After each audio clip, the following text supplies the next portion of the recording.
Hey, Deborah, guess what time it is? Oh, please tell me it's time to take a breath. I have had since 5 a.m. I've been straight on. I'm looking forward to this. I am with you. I'm like, oh, first of all, I need a little bit of girl time, hang out with my friends.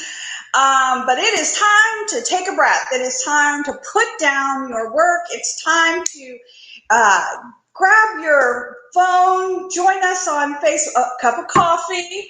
Well, I have my Wonder Woman cup, gotta have Wonder Woman. I know. You are a And wonder. it's time to take a breath. Yes, it is. Yes, it is.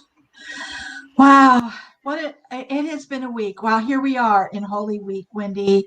It's so exciting. I know we're kind of coming up to Easter, and each day just brings out a new part of Christ's story as he walks the steps towards the cross. What a remarkable week for us. You're right. And today's Mondo Thursday. I always love saying that. For those, and it's just one of my. I love this time of year, and not so much for everybody, what most people think. I love this time of year because it reminds me in such a deep, powerful way what the main thing is. We say keep the main thing, right? But I think Right. this week is all about making sure you're keeping the main thing the main thing. So, well, guess what? We are on week 3 of our 5-part series. And this week, we're going to talk about you must have a plan and follow it. I mean, okay, now, Deborah, I know when you and I were putting this together, we did not even think about God had a plan and Jesus followed it every step of the way. I didn't think about that when we were talking the other day, but what a powerful thing. So, whew. And that is so true. But this is a reminder, Wendy, we're talking about the 5 keys to a successful business. And we are in step 3, having a plan and following the plan. And you're right. God had a plan and Jesus played his part. He followed his father's wishes. He was obedient and walked it out each step of the way. And no, as usual, we didn't have a master plan behind it. Or it wasn't shared with everyone, right? I imagine his disciples would have really appreciated been given the master plan so they could have read over it, maybe made some notes and some to-do lists, maybe, I don't know. I know. Well, here we are. So let's just talk about having a plan. So let me ask you, have you ever gotten in your car and you just started driving to a destination? You thought, I know how to get there. I know how to get there. I don't need directions. What happens? You don't always get there on time, right? Because sometimes your plan, there's a bunch of detours in there. And then sometimes you really don't know where you're going. You thought you did. And you didn't. Or the times that I didn't pay attention and thought I'll just do it my way, right? I didn't want to bring that one up. I was just thinking I'm not going to share that. I have no shame. Yep, I've done that. Well, this is just one example, right? Without having that plan. Well, I'm going to talk about another one because, again, let's talk about, have you ever baked a cake? This is another great one. Those of you who bake that same cake over and over and over again, you're like, I know the recipe. But without that recipe, I mean, how many of us know I've baked this 100 times, but I still pull the recipe out and I still go over it and I still just read over it. And then I go to bake the cake, but I still pull the recipe out. Well, that's what we're talking about today. Exactly. So, Deborah, it's the same with when you're running your business, right? You have to have a plan. And you do have to look over it. That's the other thing. I love people who make a plan and then they put it in the bottom of their desk drawer. But why do you think so many entrepreneurs don't have a working business plan? Well, sometimes we think that we can have it all committed to memory. It's all right up here. And we don't need to write it down and we don't need to think about it because, we've got it covered. I think that's a little bit of pride. We think we know what we're doing and really we don't commit ourselves to looking at the plan that we've already done or that we ask somebody else for, some guidance on how we do that, like maybe starting with God. It also takes a lot of time, too much time to do the work. Putting a plan together does take a lot of effort, and anyone who's done one knows that there is effort that needs to go into it. And first of all, we need to make money. We need to got to get some money into the purse strings, and we've also, we want to get out there and do the work that we love to do. Oftentimes, we know how to build our widget, but we don't know how to manage or build a business. And they are two separate things completely. And so not having the business acumen can be difficult. And and it's intimidating. If I don't know how to do it, it's intimidating to go and ask for help or think that I'm going to get into a class or work with people and they've got it all figured out. And I don't look so good. I might look, I don't know, stupid might be a word that comes up. And that's just not true. Everyone struggles through parts of business planning, and they don't really want to. They don't want to think about making money. They just want to do the details. I don't know. What do you think, Wendy? What are some other reasons that you think prohibit people? Well, I think two very powerful reasons that we want to talk about is one, that fear of failure. Because what if I have a plan and I fail? Or what if I try and make a plan and because I'm not educated, because I don't have experience, because of whatever, fill in the blank, right? We make all of that. I have this fear of failure. And if I don't have a plan, then I can kind of blame it on the plan, right? So that not having one, that's one thing. I also think the other thing is, oh my stars, what if I succeed? I think Very some important. people are afraid of succeeding in their business. If I make a plan and I build a strong business that is making money and I have to hire people and I have to manage it, they're afraid of that. Is it going to change me?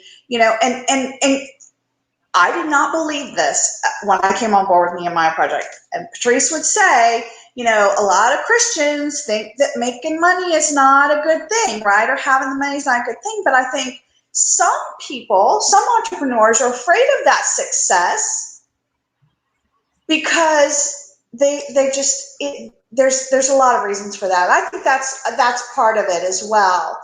And I also think that they feel like, well, I know I did it at one point.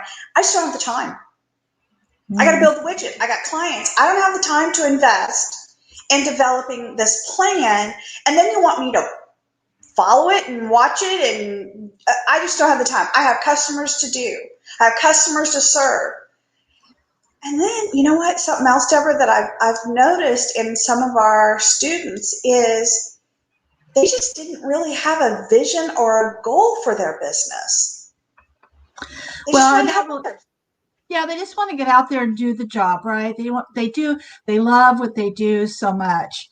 And really understanding that difference between having a business and having a hobby. And I think we've talked about that in our previous sessions as well.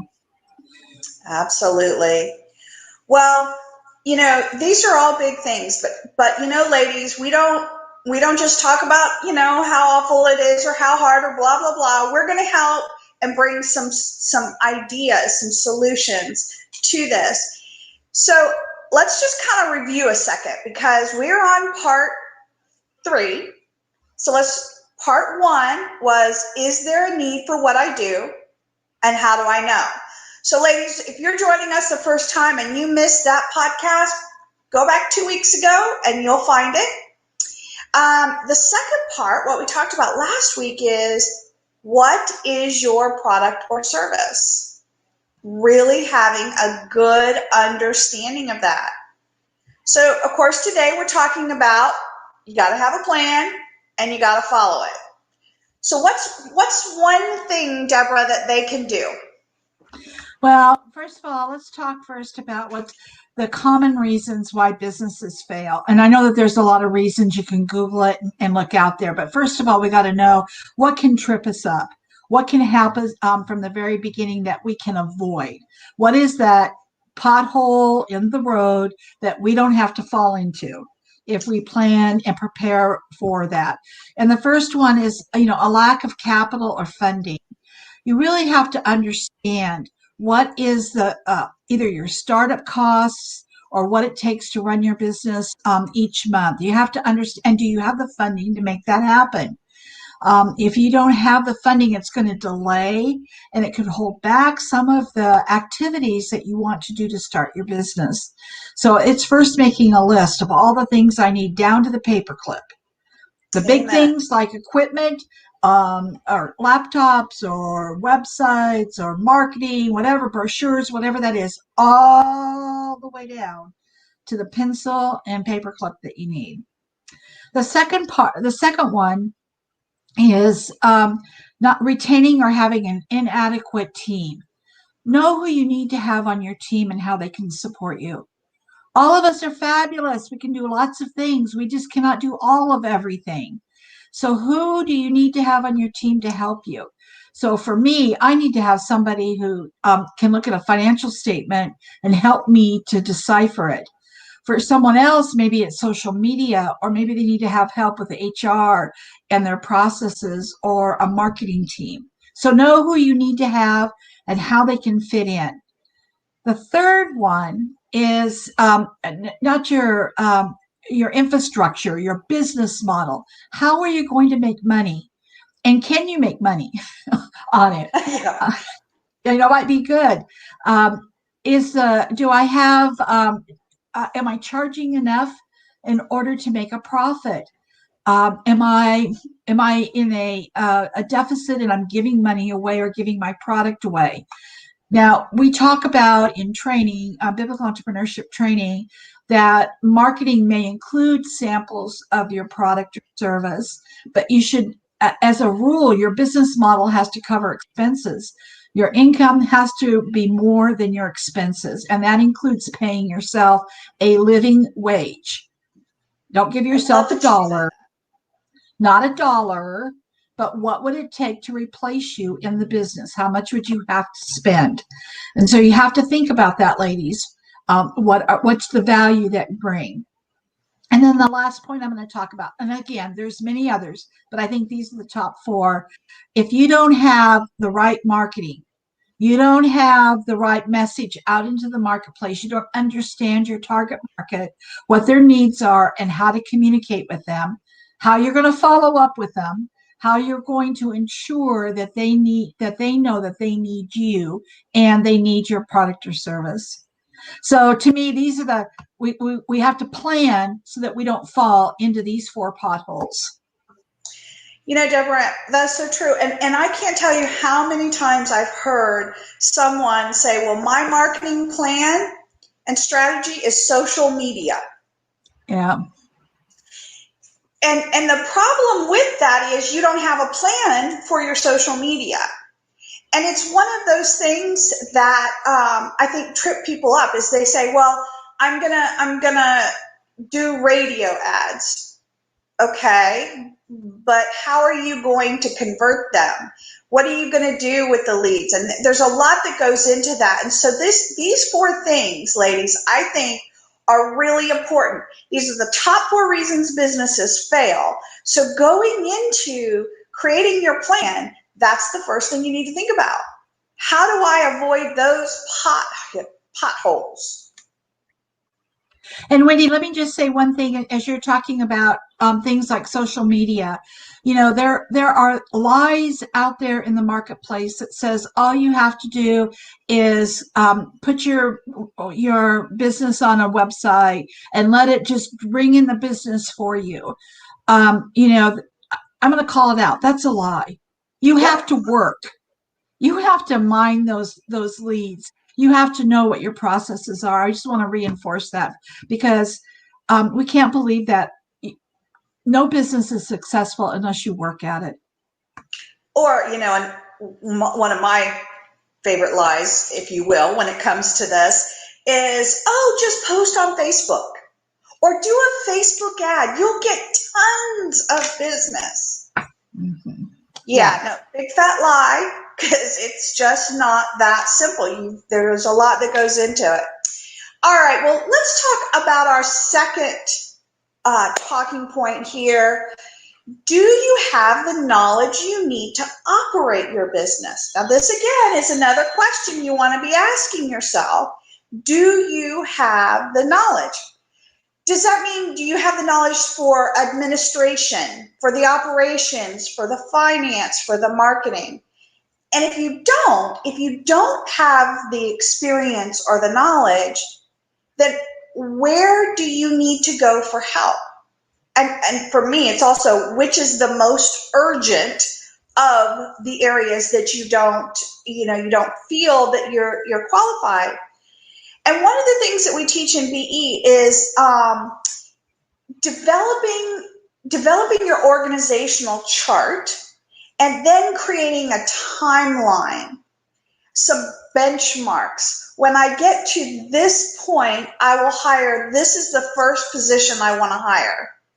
And so really creating that makes a big difference. Mm-hmm. Mm-hmm. Well, go ahead. No, I was just to say that is so true. I mean, we need to forecast. If my business grows to here, what kind of position do I need to have next?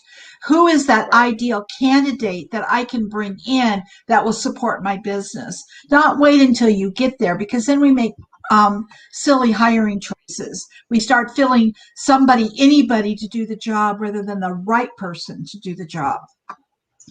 Oh, absolutely. And here is a mistake. Oh, my stars, ladies, don't make this mistake. I really paid a lot for making this mistake. Just kind of learn from me here. Where do you seek the assistance when you're not able to add staff or hire a professional? Where do you go for that advice if you can't hire a CPA to come in or a forensic accountant to come in and manage your bookkeeping, if you will? It's tough because the first thing that you have to do is find someone with shared values. This was a very expensive mistake that I made is I sought counsel and I'm sitting there and they're telling me to do things and I'm like, that is not in alignment with my value system. Why would you tell me to do that? And it's very frustrating. So what are some things that you can do if you're not able to add staff or hire a professional? Well, the first thing is training and coaching, right? Get training on the areas that you need it. If you're weak in HR, there is training available. If you are weak in finance, there's training available. So training is one thing. But I'll be honest, there are times when training just takes a little too long for me, especially if I have a really big urgent need, right? And in which case you're going to want to go to coaching because a business coach can focus on that immediate need and help you move through that. You're still going to want the training, but I believe there's sometimes you may start with coaching and then go back to training.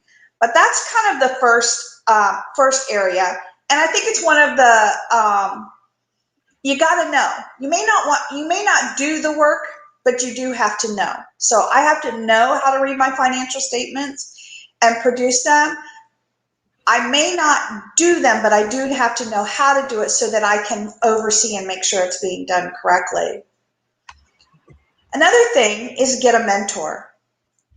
Someone who's been there and done that, right? Someone who has the experience in your particular field or industry and who's willing to walk alongside you so that you can, and just mentor you along the way. And that is great. A good mentor can be sometimes hard to find. So you definitely want to look for that. Third thing is barter your services. You know, ladies, Deborah and I think we've stood on this platform and preached this quite a bit, right? It's about linking arms and supporting one another. So if I have a small business and you have a small business and you're good at one thing and I'm good at another, let's barter our services and work together. Work together instead of competing.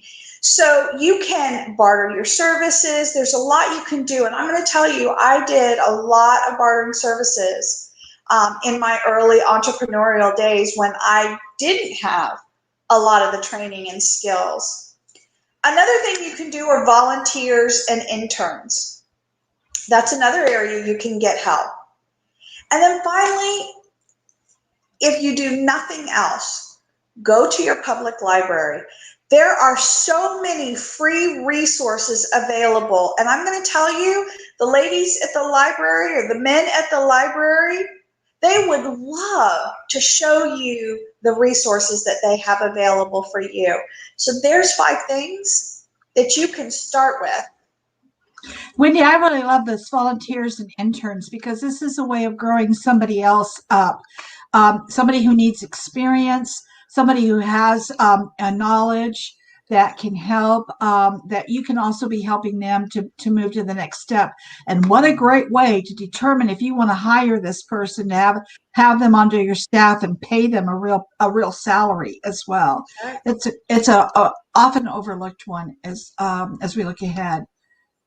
Well, you know, Deborah, there's one other thing that I really want to point out here. And I think that a lot of entrepreneurs are not called to have a multi-million-dollar business.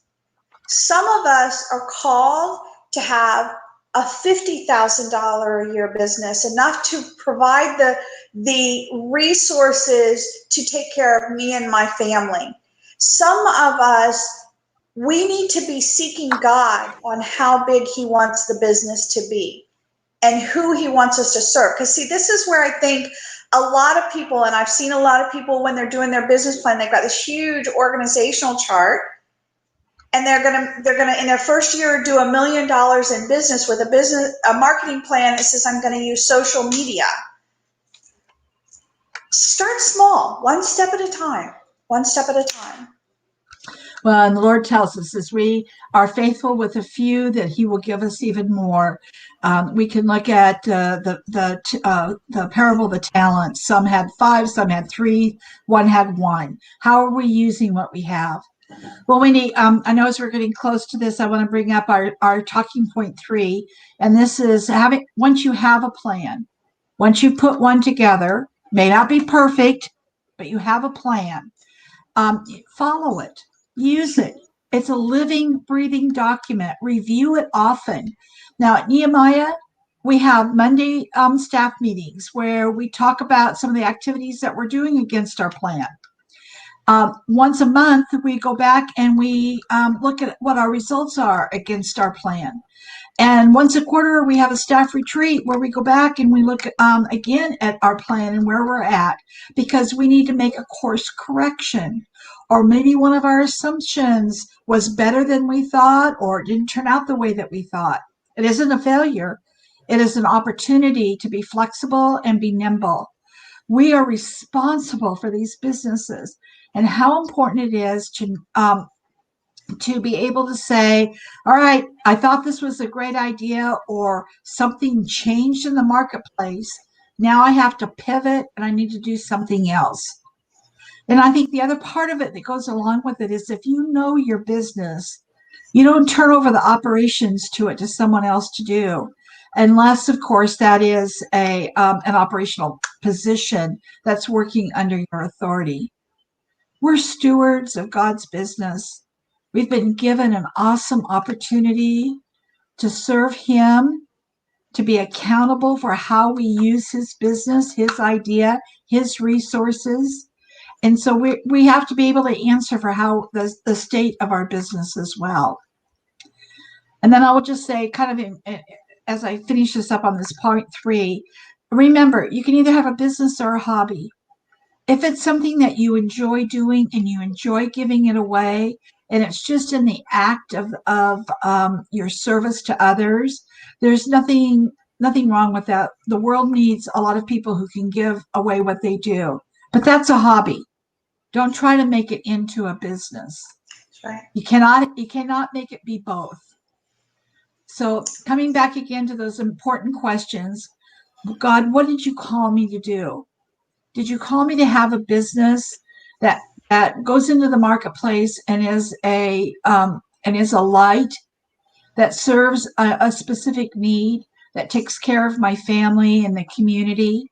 Or is this a hobby in which I am honoring you and serving others through the natural gifts and talents that I have that I just want to give away? I'm not looking for something to come back to me. And both have a place. They're both important, and they both serve God. So it's coming back to how do we hear God and what He has to say. Absolutely. You know, Deborah, one of my favorite sayings that I tell people is, you cannot give away what God has called you to sell, and you cannot sell what God has called you to give away. Amen. And that is a really, you know, ladies, think about that, and think about that when you're undercutting your prices, or you're giving it away, or when you're charging, and maybe God is really wanting you to serve and give it away. So just really think about that. Well, these are some great talking points. So have a plan, follow the plan. And I do love what you said, that we do course correct. You know, every Friday I have Financial Fridays, and I look at my numbers. I look at where I should be. I look at where I'm at. I look at what I need to do next week to keep me on track. I'm looking at my marketing numbers. I'm looking at my, you know, the results of every single Friday, so that I can then continue to make my plan. Because I want to pivot if I have to pivot sooner than in a month or in a quarter. Because I've made the mistake of not doing that and just once a year review my plan, and couldn't figure out why it just didn't work. It was shocking, right? Yeah. So you have Financial Fridays.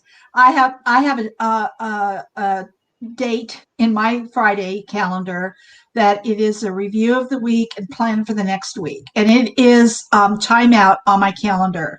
Yep. I don't overschedule it. It has to be planned for. And so, ladies, use that best practice. Wendy's telling you that it works for her for finances. I look at it for my future planning as well. It is a critical piece. Well, Wendy, we're kind of running down, and I want to make sure we get all the scriptures in. So let me start with this first one. I love this. It's out of Proverbs 16:3. Well, Proverbs just has too many good things to say, but here's one of them.